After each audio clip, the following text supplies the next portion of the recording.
On behalf of the Peoria Area World Affairs Council and all of our guests here today, I'd like to welcome all of the delegation representing the various associated entities with Enercon. Thank you for coming to Peoria. Thank you all for joining us to learn about how they've taken a family of businesses to a business of families. And if you are interested in what the World Affairs Council does, please check out our upcoming events at pawac.org and become a member. So with that, I'm going to turn it over to Larry, who is our MC for today. Thank you, Rachel. Thank you all for being here today. Appreciate the time.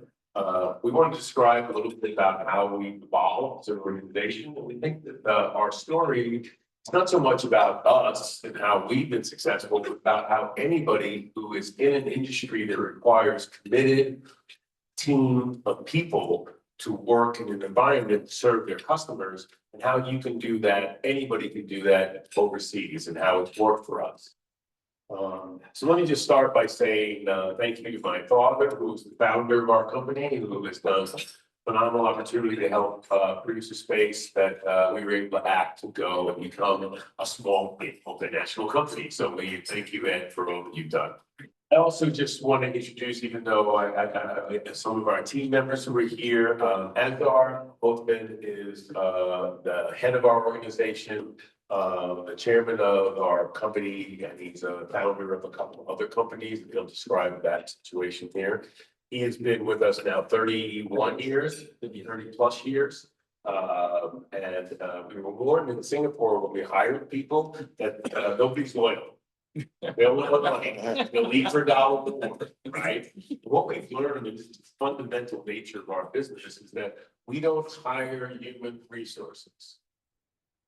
We use the phrase human resources because we live in a capitalist society, but we hire human beings and we treat them as human beings. We give them the consideration that's necessary to be able to live their life. We recognize in that phrase, a family business to a business of families, that Enercon and now Gens in Asia is actually a family of people coming together to achieve an objective. When you think about a family, it's about love, it's about growth, it's about development, right?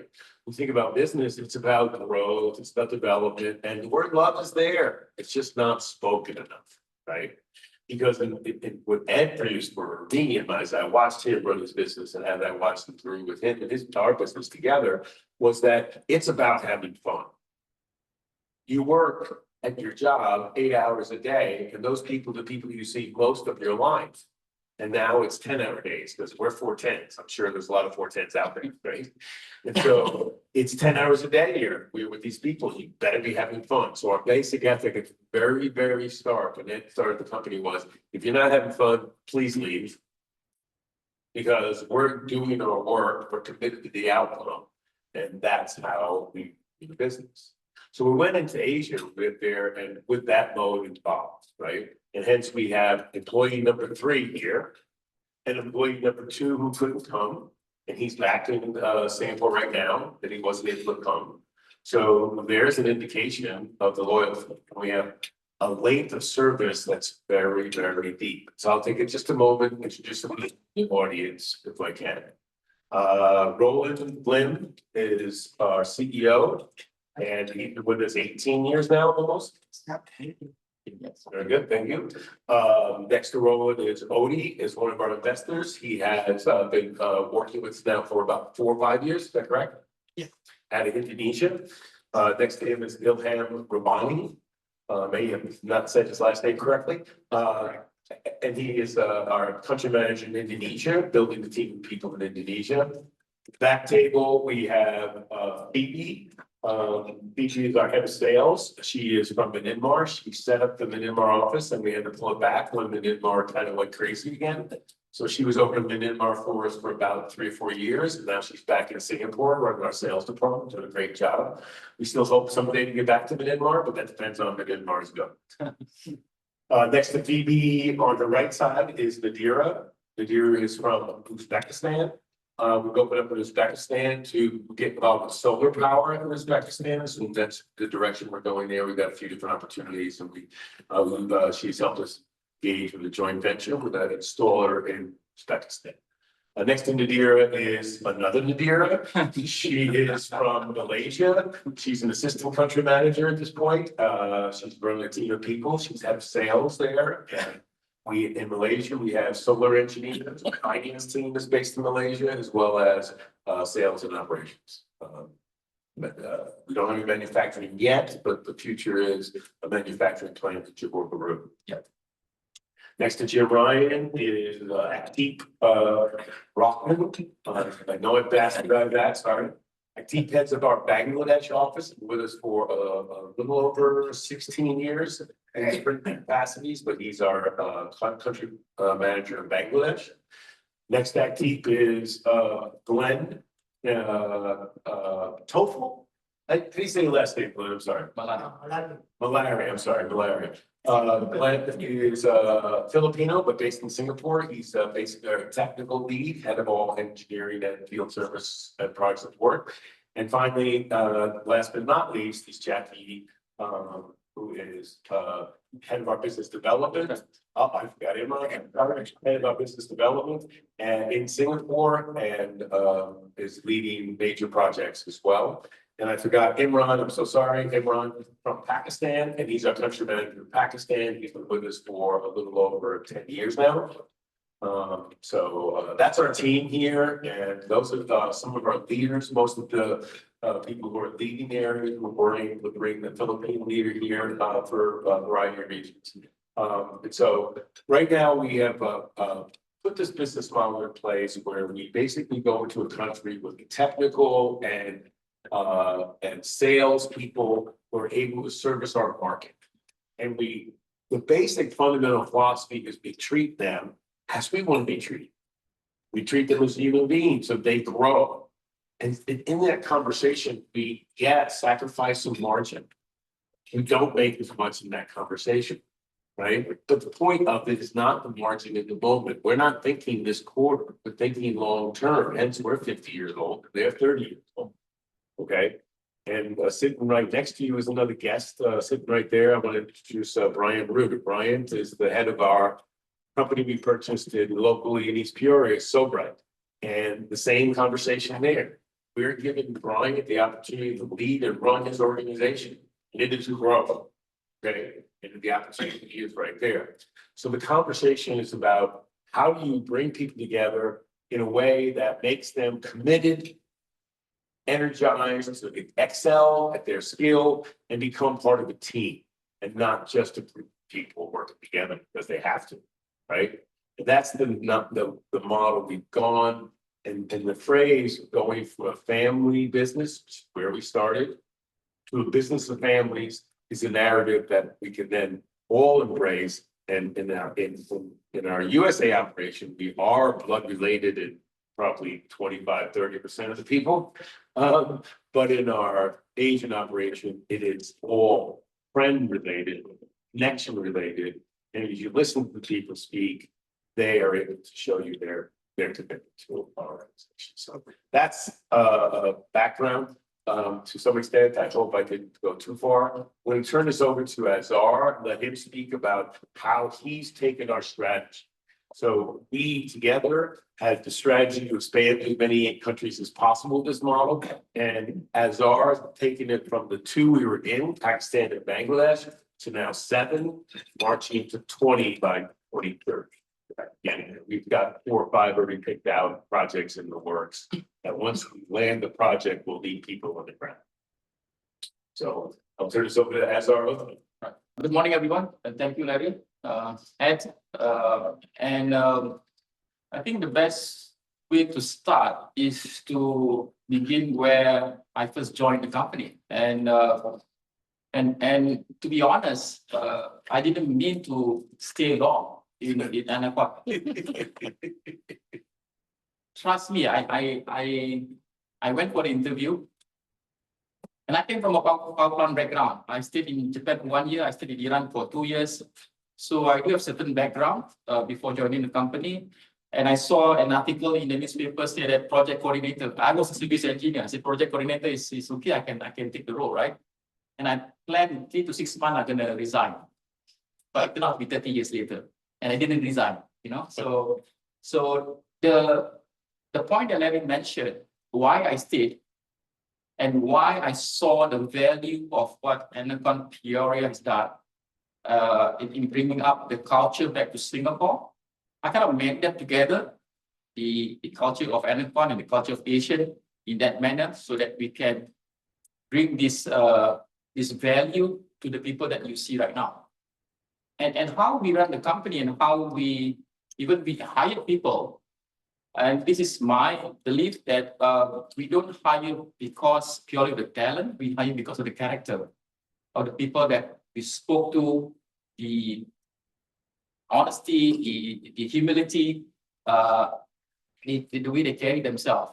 And this is very important because character is within, and once you have that built in the right manner, knowledge can be taught, can be transferred easily, rather than people who has the knowledge but doesn't have true character.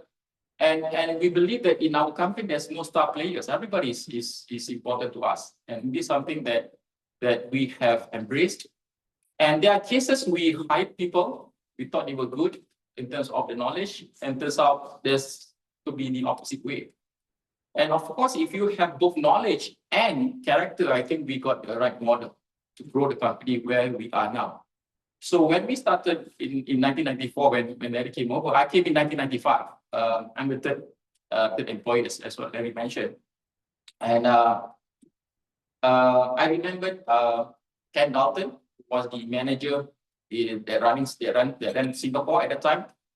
And because I come from a power system that is kind of standard to a customization of business, which you kind of put everything together from all different parts of the world and make it a workable system. So I told Ken, I said, Ken, I don't understand what you guys are doing. And what Ken said, neither do I. So Ken was very, honest and He was being a little humble.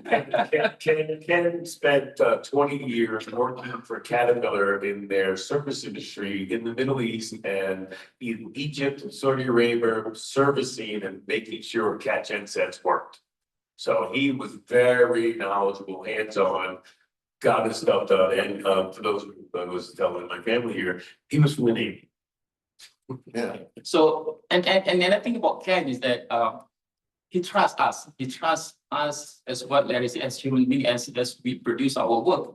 And in Asia, if you work in certain companies like Japanese and certain part of the local company, they are very rigid in terms of the time you come in, the time you go back. When I was in Japan, I stayed there for 1 year. You come in at 8 o'clock, then 10 o'clock you go for a tea break, 12 o'clock you go for lunch. Purely robotics the way I look at it, right? So I say I won't last long in this kind of company because I do not want to be strained, or to be constrained.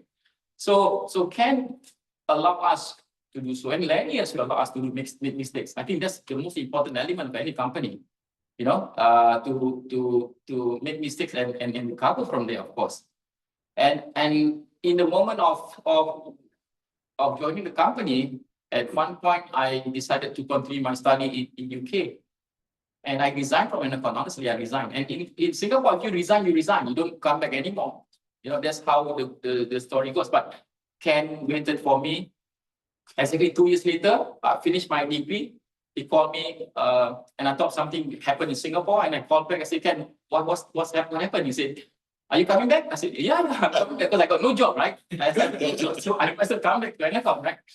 But because of that environment, because of that culture, I stayed true, and we have people who have the same desire to see the company grow. The part that, and I can share this strongly what Ed mentioned as well, the part is this: we grow not for us, we not grow for the individual part, we grow for everybody. And that's the key of our success. We don't say that, this is what we want to achieve personally, but I see where we can transpire to other countries. And when we started our office in Bangladesh, followed by Pakistan and so on, and I tell you frankly, there are brilliant people out there. The only difference that what we have in Singapore and US are equal opportunities. And that's what we create in the other countries as well. We train them, we give them the knowledge, we bring that back to Singapore, We had them visited Peoria as well.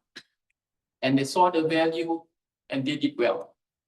And typically the country managers that we pick out of the 7 that you saw, only 1 went broke. So at that junction was kind of really a difficult moment for me as well. And when I say went broke means he decided to take over the company and so on, take over the teams. But you find to see this kind of thing may happen in your course of doing business. But overall, if you look at the other 6 and 7 managers, we did quite well. And during COVID, honestly, I think we all had a trade. Of all the countries that kind of faces the challenges, the biggest contribution of revenue came from Bangladesh. Of all countries, right? So Bangladesh produced over $5 million for us during COVID, right? So that was our leader who wanted the biggest knowledge. Thank you very much, that team. You did a great job, right? So yeah. Good. All right. So and the reason why we expand to the different countries from Bangladesh to Pakistan, if you notice, the countries we pick are developing countries, the most difficult countries to go. It's not that we want to go to Thailand or we want to go to certain other countries, but these are the countries I saw the requirement of our products. And this is how you tend to go forward to, right? When you do business, you go for the low-hanging fruits, which one can produce the first dollar. Because when I took over the company, it was after the economic crisis, Asian economic crisis. We were actually burning cash, and I think on the verge of closure. In 1997, those who remember the Asian financial crisis where everything went south, prior to 1997, every country in Asia looked at the American manufacturer and said, I want the American product very much. Thank you very much. I'll pay the extra money. As soon as the financial crisis happened, all of a sudden we had switchgear competitors in every country we never knew about. Because the Caterpillar dealers and the Cummins dealers and the MTU dealers, they didn't want to deal with local control people. They wanted to deal with the international brand, right? But the moment things got too expensive, they went right to the local. So our business in 1997 went from, it got cut in half, and we just about shut down. It was very close.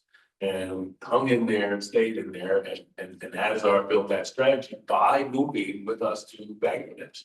That's when we ended up going to Bangladesh. After that was when we had to, because there were people there and we needed to be there.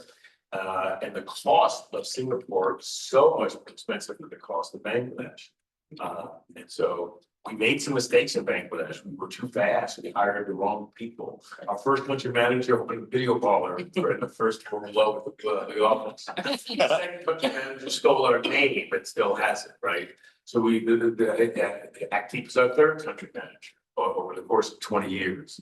Okay. And he's now celebrated 10 years of success of what he's doing now. He's taking the company beyond our standard offer to new opportunities. So in the risk of what we do have that risk of the human. And then when we face that risk, and manage, go next.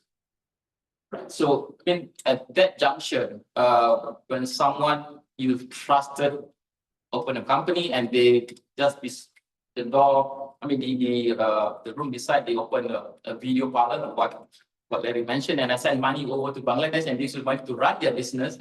And suddenly you've got to find it out. So I went to Bangladesh and I saw it for myself. There was an employee that blew the whistle. I looked at it. I said, fine, I'm going to shut down the company. I said, going to shut down the company. We take everything back. But actually, those people that I knew were good. I will keep them. So we shift to another office and we run separately. And the current office, we kind of like totally shut it off, right? Now, the interesting story is that the person that blew the whistle became our second country manager. And it's something about human being, right? So when we first started Bangladesh, we have certain kind of growth. And we produced about $2 million from Bangladesh, what was, manufactured in Peoria. At that time, Singapore was just a sales and service office. We didn't manufacture it. So every single order that we got, we sent to Peoria and Enercon Engineering will produce that. As things move on, the second country manager became greedy, right? So he thought he's the one that built up the company, and he started to felt that he wanted to take over the company. And I said, look, because some of my staff are not paid, some of our people are not paid salary, it becomes difficult for me. I do not want it to happen. So he threatened that if you want this to happen, you have to shut down the company and we will go our separate ways. Of course, I took that option because I want my people to be taken care of. It was not about the money that we have made and that we lost, but the people that I saw, and I think it's one of them. And guess what? The first manager produced a certain kind of revenue, the second manager produced higher, and these two went broke, but the third manager produced the highest, and he's the honest one. So at that particular point, I think it's important to see the people that we hire. And I tell you frankly that no matter how much money you make, and if one guy can't make you sleep, it's not worth it. It's not worth it all, right? So this is where we feel how the family of business, the business of family that we saw happening. And then we duplicated to Pakistan, to Indonesia, Malaysia, and so on. And we start to pick the people that we felt that will go a long way to see how we can move. So Enercon is 50 years old in Peoria, right? And we are 30 years old. And I've seen companies who are 50, who are 60s and 70s and so on. And I see how they grow. I was in Bangladesh, I remember this guy, he started off with just a phone and a piece of paper. He's a trader, right? So he pick up phone and he sells, and then he take orders and so on. Fast forward 50 years later, he has factory that produces flour, produces sugar, produces salt, and so on. And he gave us orders of $2 million for the switchgear that we supply to them. And then I start to see the good entrepreneur. And not only that, they build hospitals, they build schools. And in Bangladesh, I can probably say what Atik has done, apart from the business we have developed, we donated to the school that picked up children from the street who has no education at all and brought to the school and educate them. And we donated our Enercon bags to these children. And that's the part I think the giving back is also important. It's not only about the taking, but the giving back is also important.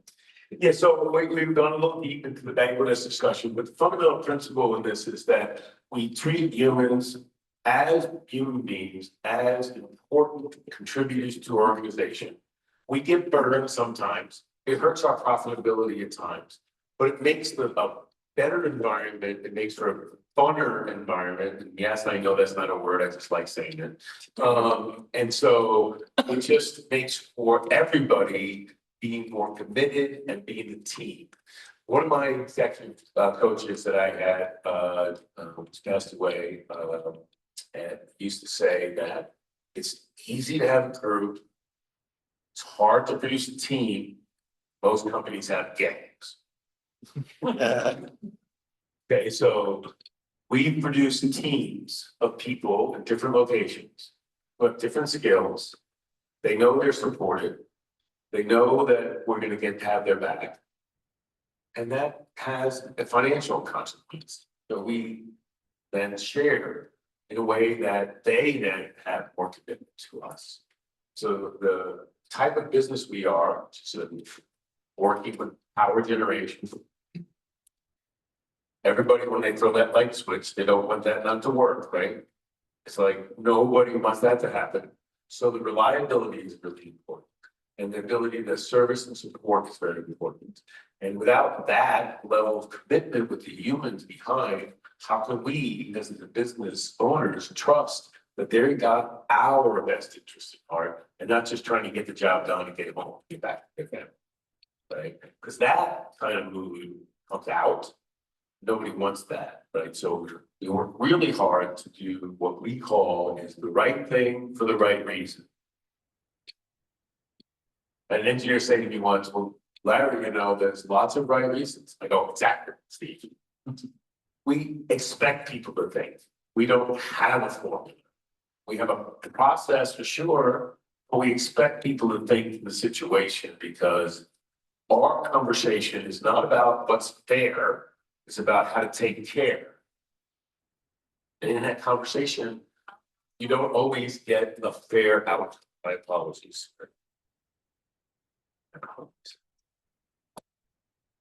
So, I'm not sure we have much more we can talk about. Is there anything you want to say, anything more you want to say, or shall we ask a question? Offer. I just responded at 2 points. I mean, when you look at business and you want to go overseas, right? I mean, it's not only about the human element, and you got to know there's of course the business element as well. And practically what Enercon has done, from Singapore, of course, we have done about 15,000 projects to more than 20 countries. The element of the knowledge that we do have, the people that we have as a qualified engineers, we have qualified energy auditors, qualified solar designers, and so on. So this is important in the element of what you are developing of the company. So when I took over, there's 26 people, one country. Fast forward, we have about 100 people in 7 countries. So, and I think we are not stopping as what Larry mentioned. We do have vision to look at Thailand, Cambodia, Saudi, Oman, UAE, Vietnam, and so on. The point is this, right? The point is that when we were hit with COVID, we were struggling for business. Now business is coming to you, and I'm not going to lose that. I'm not going to repeat the same mistake in a way, say that as long as there's demand, people go where it is required. And recently, of course, we're talking about project in Tanzania, in Kenya, and so on. So we developed an ecosystem whereby all our people in different countries are able to extend to the neighboring countries. We have partners that we can work together to produce the project that we were told to do off. And that makes it interesting when you are in the line of energy, and data center become one of our key elements as well. We have clients like Microsoft, Google, Amazon, and so on through our CAD dealers and manufacturers. We saw that we can go beyond what we are currently having. And starting from at 1975, a single man with a single vision, to what I think we can do is beyond the capacity of one man only, but at the entire country, at the entire world, in fact. This is how I think the desire, if I were to do that, and the young one that we kind of groom to take over and to run forward, will put us in the map. And final point, if I can finish off, is this, in the course of developing, and I think Larry did very strong, I think, advocate for me to be part, to join the RG network as well. It's a very good education in the process that we did that made me see things differently of what I see in business. And in doing so, we developed a platform called GATE, it's Global Analytics Energy Doctor. And in the platform itself, we made mistake, but I think we got it right now, is the ability to, I would call it Uberizing energy.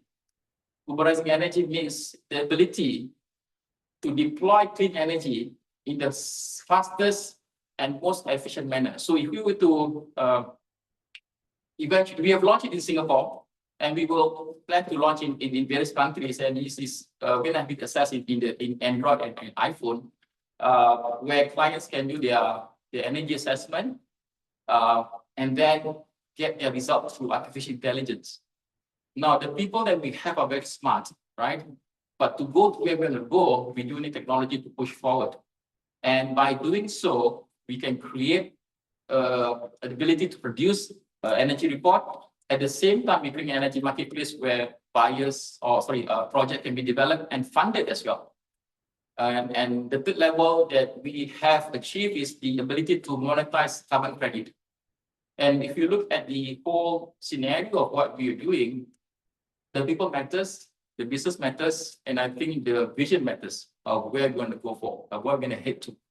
And I see Enercon in the next 50 years is something that I'm truly optimistic, proud of where we can make an impact, because we are mitigation carbon, we are doing mitigation of carbon production, mitigation of climate change through the energy efficiency that we're going to deploy as well. So this is where we are. Hopefully, the next 50 years will be 20 or 100 countries. Thank you.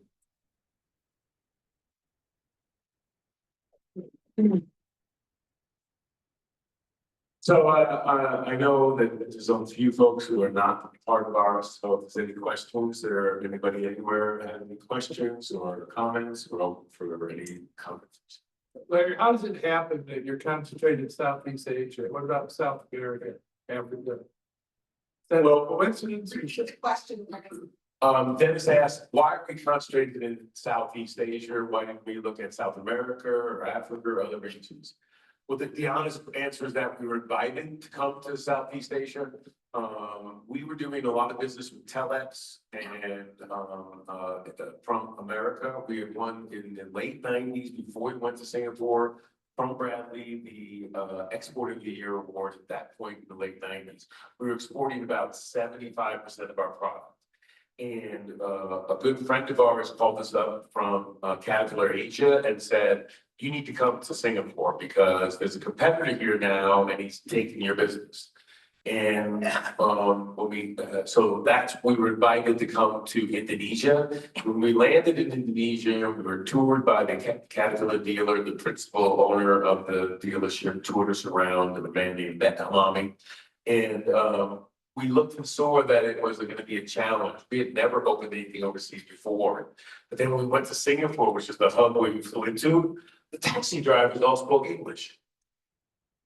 We all went, oh, well, that's so hard to get around, right? So we went, there's our man entree. So we decided to open sales and service in Singapore. And from there, the Asian financial crisis hit, our business went in half overnight. Projects were canceled right away. And the Bangladesh market was right there for the taking. And that's when we ended up going to Bangladesh right then after that. Going over there to go, well, let's go there and let's hire somebody there instead of doing it from Singapore. Because that was getting a lot very costly. So then that expanded, and Nazar and I came up with the idea of, well, this kind of works. And then he came to me a few years later and said, how about Pakistan? I went, no. I said, Pakistan's not Asia. But at that point, we were doing a lot of business from here to Pakistan with Allied Engineering, the Caterpillar. And so it was like, wait a minute, I gotta give up the business here and there. And we kind of went, okay. And he met Imran. I met Imran. And Imran, again, quality, the character of Imran was enough to go, okay, like that. And so Imran was an engineer from Siemens. He had no idea what our business was necessarily. He knew large medium voltage switchgear and the big stuff, right? We're little stuff compared to that. But he learned, he's capable, and here we are, right? And so that was how we ended up in Southeast Asia there. And thank you for the question, because our international business was all over the Middle East, all over South America as well, all into Africa. Ed's first move when he started the company, he got an airplane, flew to Saudi Arabia in 1976. And those of you who are old enough remember 1973 was the oil embargo, and nobody was going to Saudi Arabia in 1976. When he got there, they were like, thank you. Right? And we got a ton of business. That's how we were focused on the export market. We were doing most of our business with Saudi Arabia the first few years. So in other words, you still export to South America, Middle East, Africa, but you have production facilities with your friends from these Asian partners. That's correct. As we expanded into Asia, it became very obvious that we need to manufacture there. Because they were cost conscious, and this shipping from overseas was like, not necessary. And the IEC rated it very accepted. The IEC is less expensive. So we went quickly to contract manufacture. And then from that point, we actually bought the contract manufacturer and then still worked with another contract manufacturer and then continued to expand manufacturing. So now we have 3 manufacturing plants, one in Pakistan, one in Bangladesh, one in Singapore, and soon to be one in Malaysia, and kind of have a workshop in Indonesia. It's not really a manufacturing plant yet, right? Ilham? It's getting there, right? Our first manufacturing plant in Bangladesh was a parking space in the parking area in where our office was. Literally. Wow. Yeah. Well, what's the IEC? International Energy, Essential Electrical. International electrical sorry? Conformity, just conformity. Like NC, yeah. It's like the American National Standard Institute, ANSI. Yeah. Okay, ANSI is an American standard, and IEC is the European standard, and is really dominant in all over the world. There's only a few other places besides America that use ANSI.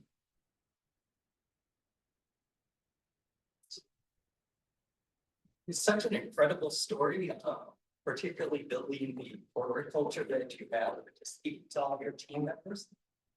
There's a high level of cultural intelligence. I'm just curious, and I've heard Asar speak about this in the past. Just how do you build that cultural intelligence to meld all these different countries and teams together? Well, I'll just take one shot and I'll let Azar do it because he's the one really making the effort, him and Roland with the team here. But it gets right back to listening to the people. Like, and respecting them enough to go, well, you know something, and it's not me telling you what we know. We go, oh, how does this culture work? Right? And allowing Imran to take the direction he's taking, allowing Ati to take the direction he's taking. Dexter, who's our country manager in the Philippines, who couldn't come, he's taking a whole new direction, slightly different, right? So it's the conversation is allowing for the skill of individual inside the culture of human. Let's take it together. Oh, Imran says, go ahead. I want to add. So he's talking about culture. So I would comment that the special thing about Azhar is that when he established in 2012, he was coming every 3 months, every 3 months. So whether we have meeting, he said, I'm coming. So he always come, he visits with me, all the customers, he sits with our team. So that's how he has transferred his vision, knowledge, everything. So now he does not come often because he said, oh, now you are taking care of it. But that's incredible. That he is not coming only Pakistan, he will also visit Bangladesh. So that's the thing. We have interaction more and more and get that from us. Good. Yeah, okay, so if I can add, one of the reasons I stayed in Enercon, like I said, when I was with Ken Dalton and I had the PR and I met Ed, and I saw the value of how Enercon run the companies. And I saw what I think how the company should be run, not how Asian should run the company as what Asian is running, because Asian are predominantly looking at the revenue and profit. Of course, they're standard in any companies per se. We still look at the revenue profits. Yeah, we still have, of course, want the revenue to come in, but I think the elements of people that stays for 15, 10, 20, 30 years, they're rooted into the company is important. And me and Larry, we tend to have like a weekly call, and I will tell him the information issues that we face sometimes, and he will give his view as well. And this is, I think, the bonding has to be kept strong. And Larry traveled to every one of the offices. I think that's important as well, because now we've understood every country difficulty as well. It's not all roses, right? It's difficulty as well. And that allows him to see a perspective whereby I share one true story if I can. There's a project that we did, the solar project in Indonesia. It's our first one, and we were learning. But now, of course, we are doing bigger ones. And we asked Larry for support, and he provided his funds over to the project. And what I kind of respect him, he said, Azhar, I'm not going to lose my money. Seriously, I was like, of course, I feel embarrassed to lose his money, but I want it to be profitable. But it doesn't happen. And Larry put that confidence in us. And I think that trust resonates back to the other countries. And I want them to do well. We do have a revenue figure that we target every year, of course. And the profitability we'll see. But the fact remains that we made the mistake, we own it. That's what I say, typically own it, and then we produce better ones. And that's key. And the final point is this, right? The ability not to look at project as a failure, but the ability to see what bigger can come up from there. And we are tendering project of 40 megawatt, 50 megawatt, a value of 25 million.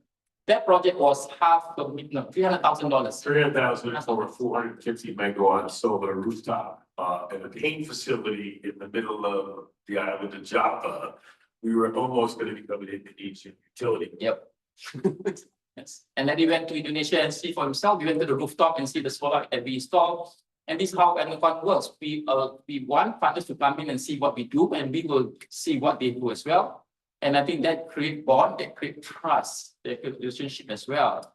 And I think if you go to any of the country, Bangladesh, Indonesia, or Pakistan, they know Enercon is a trusted company.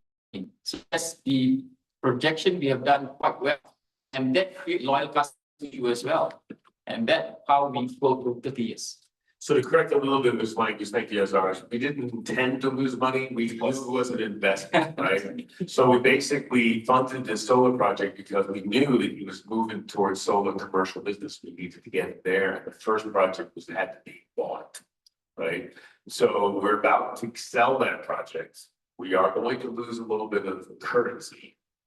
But we're making a bunch of money by doing that. In other words, a little loss of currency by this project opened up about $50 million, $40 million project that we're doing right now. That's it. If we didn't do this first project, that identity wouldn't be there for us to actually have these opportunities. And some of these would be very, very good for the future. So it's an investment in the future, knowing that that project wasn't going to work. Go ahead, Carolyn. What were some of the biggest challenges, but also greatest surprises as you expanded into new countries? Very good question. Honestly, I tell you this, right? I mean, He's got more something. yeah, so we didn't have a crystal ball to see what would happen. And typically, of course, having the engine knowledge of the business is critical. But of course, the intuition to know that the country we are in, the people that we spoke to, does have impact on where we're going forward. Of course, when we go to a country, it's not because of the people beyond, but there's a demand. We know there's a big demand for energy. We know there's a shortage of energy. In fact, there's a excuse me, demand in the country that we went to. So I think the ability to go earnestly to produce that trust with the clients set us apart, right? There are other companies that from China and so on. And I tell you this story as well. People say, oh, your price is high, right? They always say your price is high, right? And I tell them, if you want the cheapest, go to China. But nobody will go to China and buy the cheapest, right? Because they still want something reliable, fair to them. And that's what we are selling. We're not selling the cheapest, we're selling the fair price to what we see happening. It started from here, the price that we got from, and then that is the shift of business. And that's what you got to realize. Initially, things were working well, producing from US, and there's a demand in Bangladesh. Of course, there's a demand from Singapore. So we shifted our manufacturing to Singapore first before we go to other countries. And that works out pretty well. And if you look forward in terms of what's going to happen later on, so there'll be a local demand. Now, if you ask about what's the challenge and what surprises, I look at the challenge always to get the good people. The surprise that the good people will come. And I remember this very well from Roger Chapman, one of the financial officer in Fiorel. And he told me, Azal, to get one good guy, you get to go through 9 worst ones, you know? And we go through that. He was up controlling, he was sort of a pessimistic guy. Very good, very good. You have to get one, you can go 9, right? And we're fortunate, of course, the one that we hired are the good ones. And out of this 7, one was not a good match. But I think the learning curve of what we make as a mistake becomes your strength of what you're doing next. So I don't see that as a failure. I see that as a learning curve that I think we can do better. And we are, I will say, put it this way, because of the mistake, we put stringent position as well, stringent condition of who we're going to hire next. I guess I would say, answer that question in 2 different ways. One, I was surprised that having manufacturing in every country was valuable. I thought we could manufacture Singapore distribute. Turns out that having manufacturing in all countries is very valuable for the country themselves, for the trust. And there's nothing big manufacturing, but something. The customers, you can see that that can be done right there. If necessary, they have to support the international work in Singapore. That was a surprise for me. Something that wasn't a surprise, but is a challenge early on was the what can be referred to in the Middle East as baksheesh, or under the table conversation. That was very challenging at the time, right? That was offered everywhere. And we could have got a lot more business if we did a little bit. Yeah. And the risk, of course, was the Foreign Corrupt Practices Protection Act, but we are such a little person. Okay, this is going on every. Right, and so what we did, and it helped us, we actually reported that once to an Indonesian expat. And we got that guy fired. We didn't get the president. The next guy came in and they fired that guy because they did that move with us. We reported, and the next guy came in and gave it to the local anyway. It probably got that. But we, standing on that ethic cost us opportunities, built our identity. That was a challenge. We kind of knew that was going to happen. We weren't surprised. So those are the challenges. The surprise was having a manufacturer credit like. But If I can add that, so if I can add that story, when I was a young engineer, I was a young engineer and I from engineering, I go into sales, right? I say go into dark side, right? So I was asked that question, I was requested of that, and being human, we are not comfortable to do something that is not ethical, right? And I talked to Ken, I said, Ken, I've been asked to do so. And Ken's answer was very clear. He said, Azhar, we are not doing, I'm not doing, you're not doing. So that gives me the comfort level that good, I'm in the right company. Because you can say, yeah, just do it and then forget about it, and I don't feel good. So we face that kind of challenges. I mean, in Asia, this thing happens, right? And we try to put a professional position, the ability to deliver the right product, the right support, and so on. And I believe professionalism will trump bribery. This is what I believe strongly, and I think we stick to that mantra. yeah, and it was sad how little the number was. I mean, it wasn't a big number. It was an easy thing to go, do it, right? Because it wasn't a big number. I was like, no, can't cross that line. Jim, you have one more thing? I guess we're running out of time. Yeah, sorry, I just wanted to make a comment. You spoke to my class for a year ago in Singapore. One of the students was speaking to a student group in May, made some really insightful comments, and then I realized he was quoting you. And that's how you pass it on, right? I mean, if you listen closely, I didn't use a particular word because some of the business community in the higher echelon have co-opted this word in a negative way. But I hope you heard that we're not a shareholder company, that we're a stakeholder. Meaning that we have 4 stakes that we take care of. And the shareholder is not number one, contrary to Milton Friedman's dictate. Number one is the employees, because without them, we can't do it. Number 2 is the customer, that's who we're serving. And number 3 is the vendor suppliers who take care of us. For the first 30 years running the business until we ran into difficulty, we were paying vendors 10 days. 10 days. We had net 30, net 60, you pay them 10 days. When we got in trouble here not too long ago, we turned 3 of those vendors into 7-figure bankers. Because we were in trouble financially. They kept sending us product, we owed them money. And we gave them interest on the accounts payable we owed them over 180 days old. That's loyalty. 30 years later, when we tap that narrative. But for the first 30 years, we were paid in 10 days, whether we need to or not. People like that. We hope to get back to that.